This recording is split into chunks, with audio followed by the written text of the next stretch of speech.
louer l'Éternel. Continue.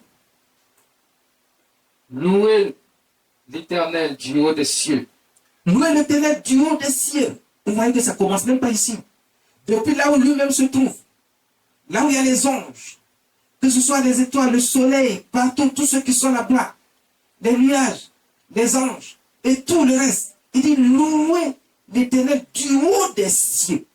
On n'est même pas encore arrivé sur la terre. Ça veut dire que toute création, toute créature et toute création appartient à Dieu. Et toutes ces créations qui doivent louer Dieu. Il dit louer Dieu, l'Éternel Dieu, du haut des cieux. Continue. Louez-le dans les lieux élevés. Louez-le dans les lieux élevés. Verset 2. Louez-le, vous tous, ces anges. Louez-le, vous tous ces anges, je viens de vous le dire. Louez-le, vous toutes ces armées. Louez-le, vous tous ces armées, que ce soit les armées des cieux, les armées qui sont sur la terre, toutes sortes d'armées, même ceux qui pensent qu'ils sont avec le diable, qui sont aussi des armées. Il dit tout le monde doit louer Dieu, mais pas louer le diable, pas louer autre chose, pas louer les ancêtres, pas louer les fétiches, pas louer le maraboutage. Il dit louez Dieu, vous tous ces anges.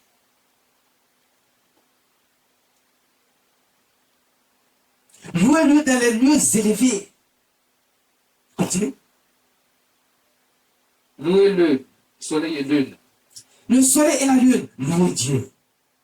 Louez-le, vous toutes, étoiles lumineuses. Louez-le, vous toutes, étoiles lumineuses. Louez-le, cieux des cieux. Louez-le, cieux des cieux. Et vous, ô qui êtes au-dessus des cieux. Et tous ceux qui sont au-dessus des cieux. Il dit louez l'Éternel. Qui loue le nom de l'Éternel. Que tous louent le nom de l'Éternel. L'Éternel, le Dieu créateur. Pourquoi on dit l'Éternel? Pourquoi il se fait appeler l'Éternel? Il s'est donné plusieurs noms. Mais il dit je suis celui qui suis. C'est pour ça qu'il est éternel. Ça veut dire que son nom n'est pas indiqué. Il dit je suis celui qui suis. Personne ne l'a créé. C'est lui qui a créé toutes choses. Donc je suis l'Éternel. Il n'a ni commencement ni fin. Continue. Car il a commandé et ils ont été créés. Il a commandé et ils ont été créés. Tout ce qui existe, Dieu a commandé et tout a été créé. Verset 6. Il les a affermis pour toujours et à perpétuité. Il a donné des lois et il ne les violera point. Il les a affermis pour toujours et à perpétuité. Tout ce qu'il a créé, il a affermi ça. C'est pour ça que tout existe jusqu'à ce jour. Pendant que tu vis, tant qu'il n'a pas décidé de détruire tout ça et d'enlever tout ça, tout a été affermi par Dieu. Il a aussi créé des lois qu'il ne violera pas. C'est lui-même qui a donné les lois. Il ne doit pas les violer. Donc, si Dieu lui-même ne viole pas ses propres lois, on comprend cette partie. Il a donné des lois et il ne les violera point. Il a donné des lois, il ne les violera point. Vous qui pensez que non, les lois là, c'était pour l'ancien temps, c'était pour ce qui était autour de la création, ce n'est plus de notre temps. Quand Jésus est venu, il est venu changer les choses. Il y a des gens qui enseignent ça au peuple de Dieu. Ils sont en train d'égarer le peuple de Dieu parce que ce n'est pas ce que Dieu dit. Dieu dit, il a donné des lois et il ne les violera point. Il ne les violera pas. Dieu ne violera pas ses propres lois. Et le Seigneur Jésus, quand il est venu, il a dit, je ne suis pas venu abolir la loi. Je suis venu l'accomplir. Donc c'est parce que le diable a mis la confusion dans l'esprit de l'homme. Il pense que les lois là sont abolies avec la venue de Jésus. Jésus dit, je ne suis pas venu abolir la loi. Regardez, la raison même pour laquelle je suis sur la terre, moi Jésus, c'est pour mettre la loi de Dieu en pratique. La loi que vous pensez qui est abolie, c'est devenu vieux, c'est devenu ancien. Dieu dit que rien n'est devenu ancien. Toutes les lois, telles qu'elles existent, doivent être accomplies. C'est parce que l'homme n'arrive pas à les mettre en pratique que Jésus est venu apporter l'enseignement et faire la démonstration de la puissance de Dieu, de la puissance du Saint-Esprit, et pour permettre aux gens de comprendre de quelle manière ils peuvent mettre cette loi en pratique et pourquoi ils doivent mettre la loi en pratique et pourquoi ils doivent accepter Dieu, marcher avec Dieu. C'est pour ça qu'il fait aussi la démonstration de la puissance de Dieu pour dire il est le seul. Il a créé toutes choses. Tout ce qui existe, existe par lui. Donc c'est lui seul que vous devez suivre, personne d'autre. Il est venu nous faire la démonstration de toutes ces choses pour qu'on n'arrive plus à tergiverser, pour qu'on n'arrive plus à être dans la confusion, pour que le diable n'arrive plus à nous distraire et pour qu'on aille adorer nos ancêtres. Non, mais pour qu'on s'attache au Dieu vivant, créateur des cieux et de la terre, qui a créé tout ce qui vit, tout ce qui existe. Arrête de dire que être avec Dieu est difficile. Comment ça difficile? C'est lui qui te donne la vie. C'est lui qui renouvelle le souffle de vie en toi tous les jours. Sans lui, tu ne peux même pas t'asseoir pour faire commérage dehors. Puisque à l'instant, il peut enlever le souffle de vie en toi. Continue. Verset 7. Louez l'Éternel du bas de la terre, monstres marins, et vous tous, abîmes. Il dit du bas de la terre. Il y a des êtres vivants dans la terre et dans la mer. Nous le voyons souvent. On voit des vers de terre, des mille pattes, des êtres vivants qui sortent de la terre, de l'eau, tout. Mais toutes ces créatures-là viennent de Dieu, c'est Dieu qui les a créées. Il dit tout le monde doit louer l'Éternel. Continue. Verset 8. Feu et grêle, neige et brouillard. Le feu, le brouillard, la neige, les grêles, tout ce qui existe, la pluie, tout le monde doit louer parce que c'est Dieu qui les a créés. Toutes ces choses-là, c'est Dieu qui a tout créé. Mais si tout cela doit louer Dieu, et toi, l'être humain, que Dieu a fait à son image selon sa ressemblance, pourquoi toi tu veux aller adorer autre chose? Pourquoi tu veux aller adorer tes ancêtres? Pourquoi tu veux t'attacher aux fétiches, aux marabouts, aux sectes? Pourquoi tu dis qu'adorer Dieu est difficile? C'est difficile comment? C'est lui qui t'a créé. Il t'a fait à son image et Dieu était content d'avoir créé l'homme. C'est l'homme qui va se détourner de Dieu et rejeter Dieu. Mais si tu rejettes Dieu, Dieu va te rejeter. Alors ne viens pas dire qu'il est difficile d'être avec Dieu. C'est toi qui es compliqué, tu es difficile, tu es prostitué, tu dois te prostituer avec d'autres dieux.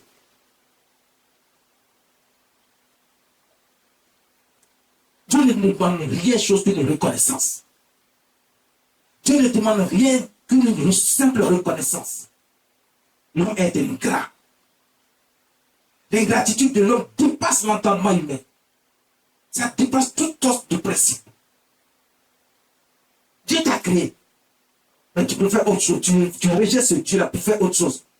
Tu n'es même pas reconnaissant des biens que Dieu te fait. Il renouvelle même le souffle de vie à toi chaque jour. Tu n'es même pas reconnaissant. Et lui dit merci. Et tu penses que être avec Dieu, c'est difficile. Et s'il enlève le souffle de vie à toi tout de suite, que feras-tu?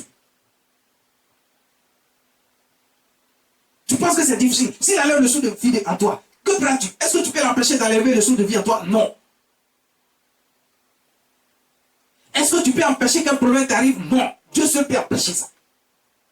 Est-ce que tu peux te protéger toi-même? Non. Dieu seul peut te protéger. Sans Dieu, est-ce que toi tu peux avoir la nourriture pour manger? Non. Parce que si Dieu ne veut pas que tu aies la nourriture, tu mourras de faim, quel que soit ce que tu vas faire.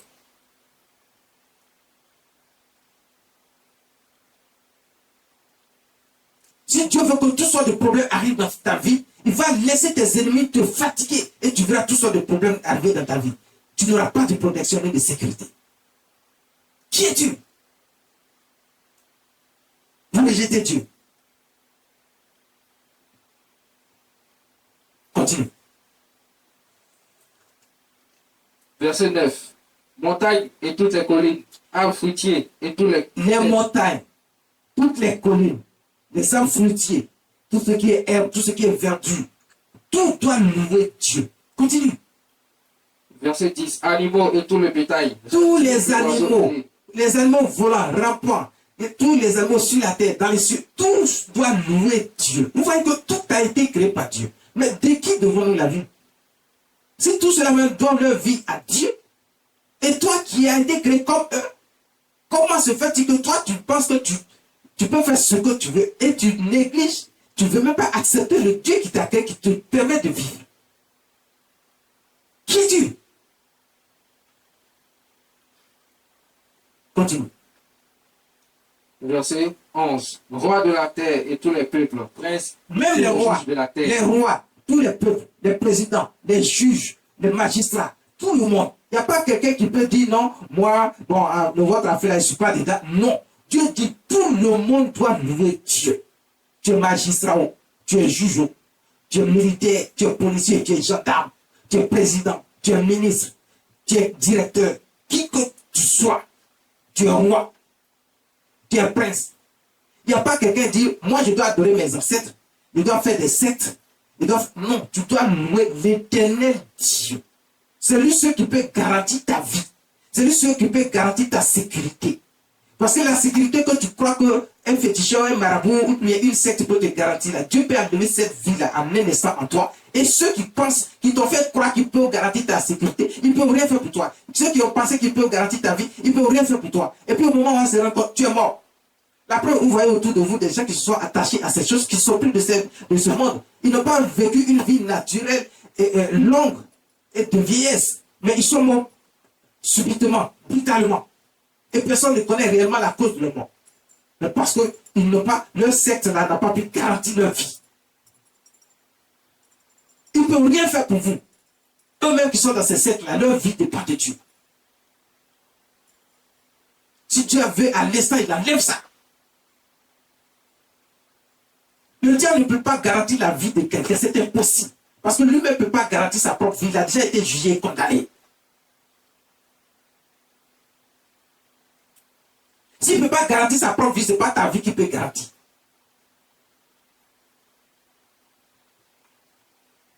Continue. Verset 12. Jeunes hommes et jeunes filles. Jeunes hommes, jeunes filles. Vieillards et enfants. Vieillards et enfants. Vous qui pensez que l'affaire de Dieu, c'est pour les vieux seulement. Donc vous allez vivre votre vie d'abord. Non, Dieu dit. Jeunes filles, jeunes hommes, vieillards, enfants, bébés, nouveau-nés, celui qui est encore dans le ventre. Il dit tout le monde doit louer Dieu. Continue. Reprends cette partie. Jeunes hommes, jeunes filles, vieillards et enfants.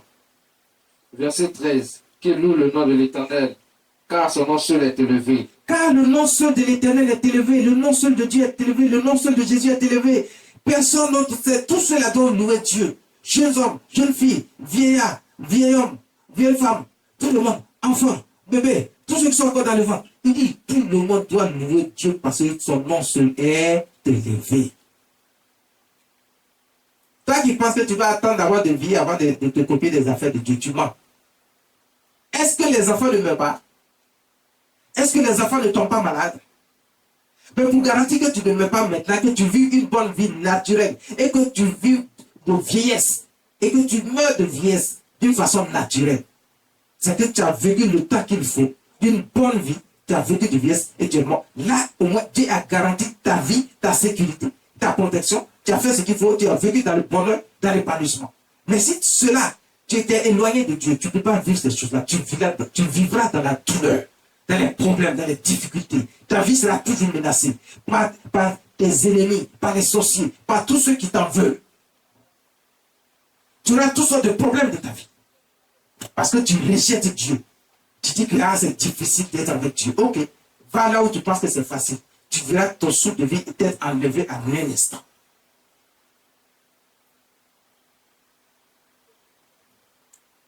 Continue. Verset 14. Verset 13. Qui loue le nom de l'Éternel, car son nom seul est élevé. Sa majesté est au-dessus de la terre et des cieux. Sa majesté est au-dessus de la terre et des cieux. Il n'y a pas un Dieu qui est comme lui, il n'y en aura pas. Parce qu'il n'y a pas de Dieu, il y a un seul Dieu, créateur des cieux et de la terre. De qui devons-nous la vie? De Dieu. Le seul, l'éternel Dieu, créateur des cieux et de la terre. Continue. Verset 14. Il a relevé la force de son peuple, sujet de louange pour tous ses fidèles. Il a relevé la force de son peuple, sujet de louange pour tous ses fidèles.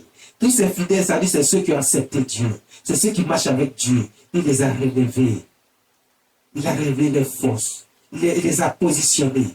Il fait voir sa gloire dans leur vie, dans toutes leurs œuvres, dans toutes leurs actions. Dieu les a élevés. Continue. Tous ces fidèles. Fidèle, c'est celui qui a accepté Dieu. Qui marche avec notre Seigneur Jésus-Christ. Qui ne dit pas que c'est difficile d'être avec Dieu. C'est ceux-là que Dieu a élevés. C'est Dieu-là que Dieu élève. C'est Dieu-là qui garantit la sécurité, la protection. C'est ceux-là que Dieu, même quand l'ennemi vient, chercher à ôter sa vie ou à même ôter sa vie, Dieu peut ramener le souffle de vie à lui pour qu'il vive. Pour montrer sa gloire, sa puissance. Pour tous ses fidèles, pour les enfants d'Israël, du peuple qui est près de lui. Louez l'Éternel. Louez l'Éternel. Louez l'Éternel. Louez l'Éternel. De qui devons-nous la vie? De qui devons-nous la vie? De Dieu, l'Éternel Dieu, Tout-Puissant, Créateur des cieux et de la terre, le seul. Merci, Jésus.